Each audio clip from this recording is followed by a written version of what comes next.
welcome to the Faith and Fandom Podcast. This is Hector Mirai, and I'm coming to you today with an Artist's Alley Aftermath. It's actually more of an alley aftermath on this episode because today I'm going to be talking about our time set up at the Fayetteville Dogwood Festival, specifically the book market portion of the Fayetteville Dogwood Festival. The Dogwood Festival is an event that happens in the spring in North Carolina, in Fayetteville, every year. It's a big deal. Fayetteville, North Carolina is flooded with people and vendors and all that jazz. But even more so, coincidentally, it lined up with the fact that Fayetteville does a cool outdoor event called Fourth Friday every week. And it has vendors and artists and stuff like that. So it just timed out that the Fourth Friday was on the Dogwood Festival. And they had a special book market section where an entire corner of the downtown area where all the people were was going to be filled with authors. And I got to be part of that, and it was really cool. And so I was going to just tell you about that a little bit. So imagine the most crowded street festival you've seen, and it's that kind of vibe. Where it gets interesting is this week I was also DJing and officiating the wedding of one of our Comic-Con family friends. A person I met at cons and have had a church relationship with since, and did their premarital counseling and all this jazz. And they were getting married, which just so happened to be they're getting married in the same block of downtown Fayetteville that I was doing the Dogwood Festival. So it worked out really well. I drove my car in to the parking deck, loaded all the sound equipment into the wedding venue, set that up, and then I only brought enough of my booth to set up where I could roll it in on one small cart through a city. So I parked in a parking deck, and realistically, I don't know, 600 yards, like 2 football fields, is what I walked through a city of people to set my stuff up. And so I had a folding table, which had to bring your own table, which I don't expect them to set up tables for everybody. I had a folding table. I had just my books and stickers and a tablecloth and my banner. That was it. And the rack for the books. I didn't bring candles. I didn't bring shirts. I just didn't know what the whole vibe was going to be. Plus I had to load it all in with sound equipment anyway. So I had to be selective in what went down. And it was, and I brought a tent to cover it because it was like 40% rain. And I'll say this, it was super chaotic rolling all that stuff past like belly dancers and funnel cakes and dance teams and all that stuff. It was a lot of people, not as many on Friday as there were on Saturday, but there's a lot of people walking through this downtown area with my cart full of gear. And I got set up, and I try to always be early for setup stuff, but you had to set up starting at 5 and had to be ready by 6, which I didn't bring that much stuff.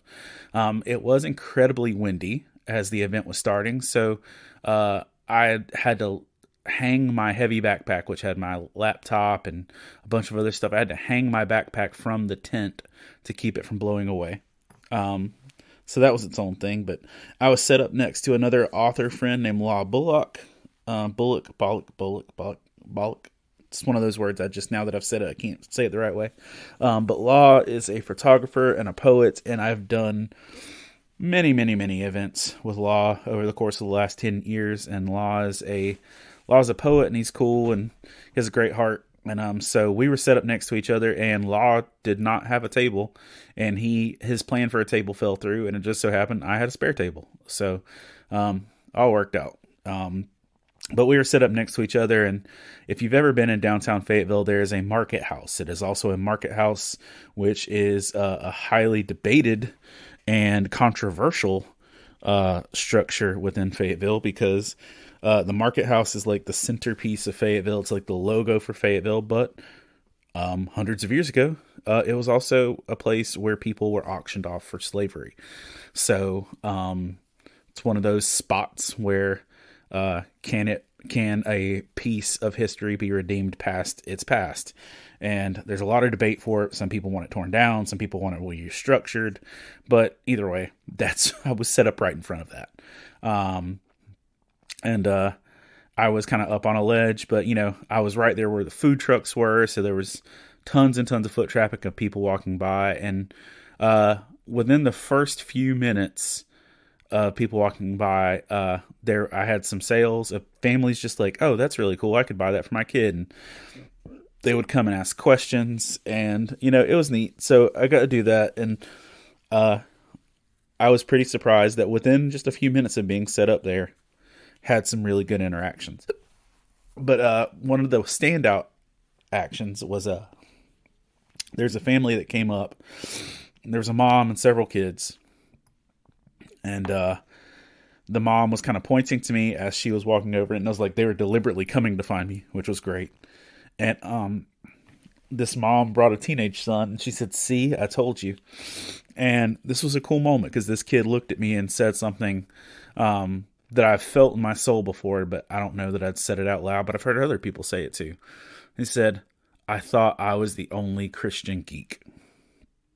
Like, this kid loves Jesus and loves nerdy stuff, and he thought he was the only person in the world who felt that type of way.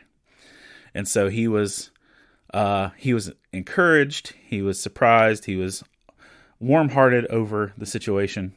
And we talked about my books, and I told him what kind of stuff was in them.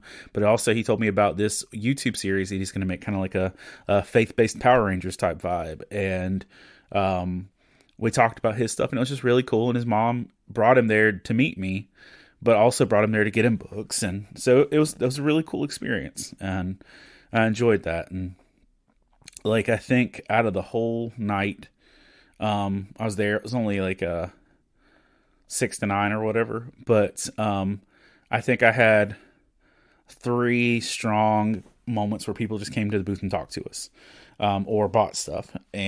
But because I was up on an elevation and on a corner, there's a lot of people that could see me, and they could see me at a distance without actually having to come anywhere near me. So it's like they could read the table and make up their own mind what they were doing. Normally in a Comic-Con, people have to walk within 4 feet of you. This was like, you could be 20 yards away, read my table and be like, nah, I'm good. But it was still a good experience. So couple families deep in that. And then another one was that there was a mom of a young child, because there's a little kid in a stroller. And she came by the booth and she was reading stuff. And I didn't realize it until halfway through my spiel of talking about what our books are, that English wasn't her primary language, and that she was struggling really hard to get the full grasp, because she'd listen, her and her husband would like listen to me, and then she'd like come over and talk to him for a minute, and he was basically just translating for me. And I realized that and kind of changed how I was approaching it pretty quickly.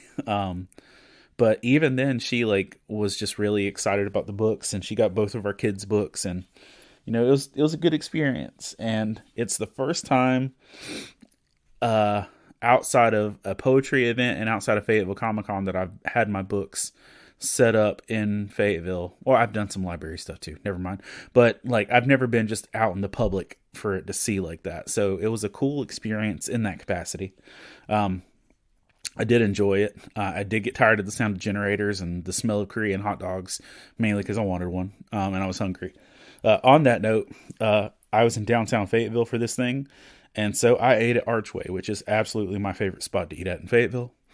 It's a smash burger place where it just has a list where you pick out what you want to go on your burger, and then you just fill it out and they make it fresh for you.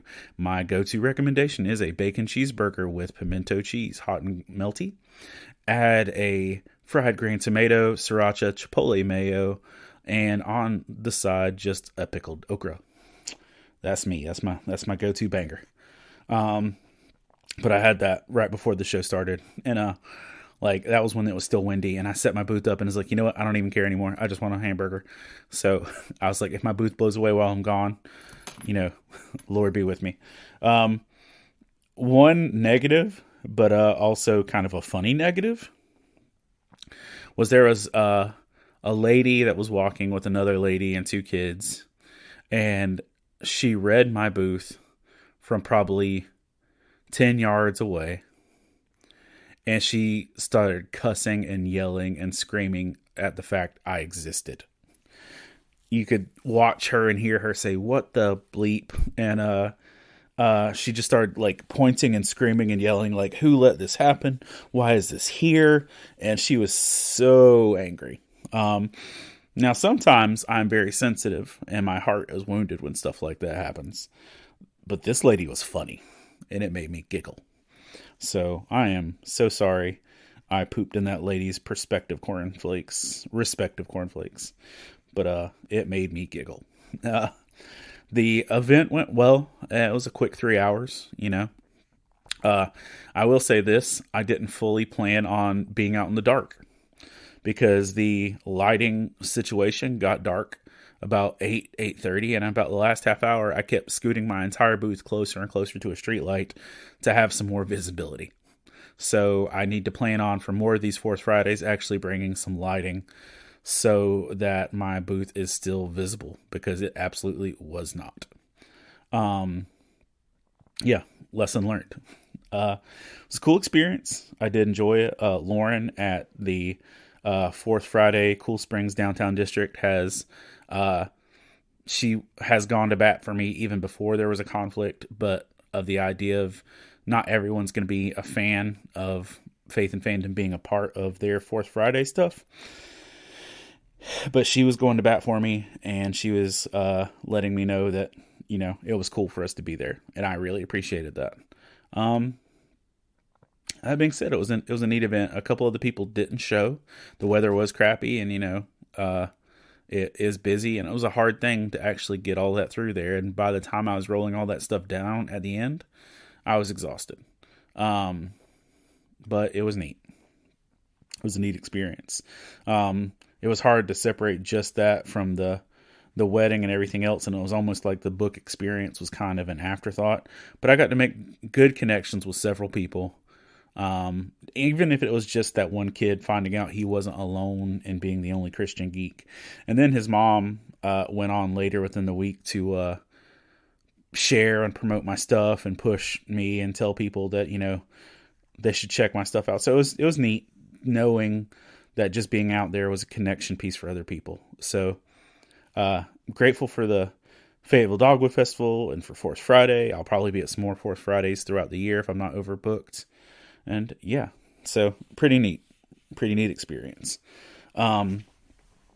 And with that, just to let you know a couple things we do have coming up, because in the next week, I'm going to be at 3 different places with Faith and Fandom. So that's going to be a party. The first one is going to be in